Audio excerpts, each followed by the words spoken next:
Monsieur le Président, Monsieur le Ministre, Monsieur le rapporteur, chers collègues, cette proposition de loi est dans la logique des deux rapports que nous avons rédigés avec Jean-Louis Léonard. Le premier sur le suivi de la loi de développement de modernisation des services touristiques et le second sur le statut et la réglementation des habitats légers de loisirs. Alors après ces deux rapports, il était important de pouvoir passer aux actes.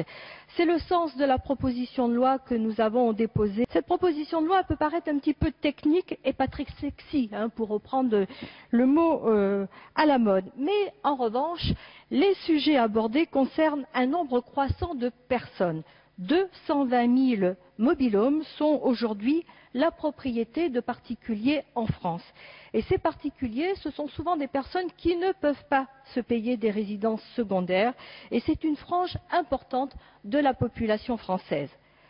Avec, et ça a été dit, la croissance exponentielle des ventes de mobil-homes dans les années 90, le contentieux entre les gestionnaires de terrain et les particuliers ne cesse de se multiplier.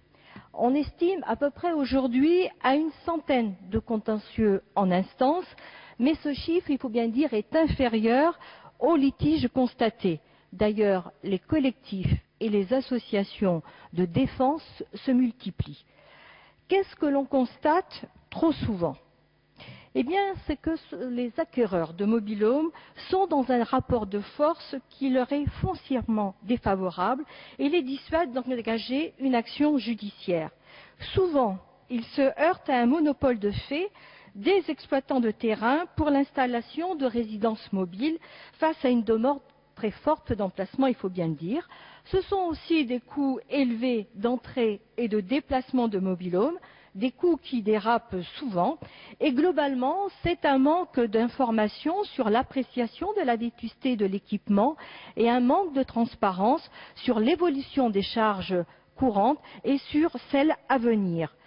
Ceci étant dit, et je tiens à le préciser, la grande majorité des gestionnaires de terrains aménagés ne s'inscrit pas dans toutes ces dérives, régulièrement dénoncées, notamment par les associations de consommateurs.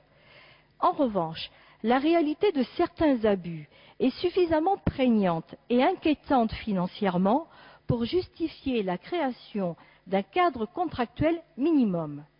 Je crois que c'est le meilleur moyen pour à la fois ne pas stigmatiser une profession tout en rassurant le consommateur.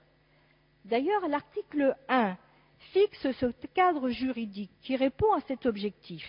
Il est complété par un article 2 qui renforce notamment le pouvoir de contrôle du maire sur le nombre d'emplacements dans les terrains de camping. Et il faut bien dire que dans le flou actuel et les dérives constatées, cela me semble sur le principe une bonne chose. En revanche, nous avons plus de réserves sur l'article 3.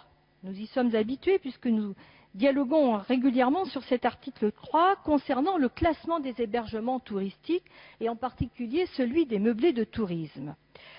Ce classement, monsieur le rapporteur, ce classement est désormais payant. Et il résulte clairement d'une démarche commerciale, et à mon avis trop commerciale. L'évaluation des établissements et la décision de leur classement seront dans les faits confiées à des dizaines d'organismes privés, nationaux et européens. Cela va multiplier le nombre de décideurs et nuire, je le crains, à la nécessaire harmonisation des niveaux de décision. Cette confusion, que vous le vouliez ou non, évaluation-décision par des organismes privés est en plus de nature à jeter la suspicion sur la qualité et la rigueur des classements.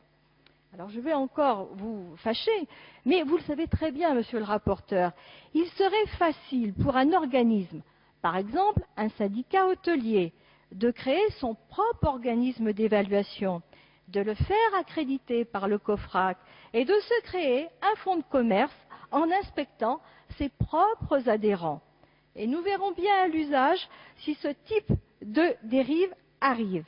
Alors, j'espère ne pas les voir, mais du coup, il faudrait à minima limiter les risques de dérapage en raison des liens commerciaux existants entre évalués et évaluateurs. C'est le sens d'un amendement que nous vous proposerons. Pour terminer, on peut regretter l'absence de toute réponse face à la quasi-impossibilité de sortir d'une société d'attribution d'immeubles à temps partagé. Cette situation, là aussi, est régulièrement dénoncée, mais toujours pas réglée, malgré les quelques avancées de la loi de 2009. Il est absolument nécessaire d'aborder rapidement ce problème qui entraîne des situations souvent dramatiques pour des milliers de personnes. Et là encore, sur ce point précis, nous vous proposerons un amendement. Et puis, malgré ces quelques réserves que je viens d'évoquer, votre proposition de loi, monsieur le rapporteur, a été élaborée en lien avec la profession et de façon consensuelle. Nous avons, il faut bien le dire, rarement des textes sur le tourisme dans cet hémicycle, alors que ce secteur connaît une forte évolution dans ses pratiques. Il convient du coup d'adapter en conséquence notre législation et la réglementation. C'est donc un premier texte utile qui répond à de véritables attentes et que nous soutiendrons, d'autant plus, Monsieur le Ministre, que nos amendements, j'en suis sûre, seront pris en compte avec le même souci consensuel. Merci.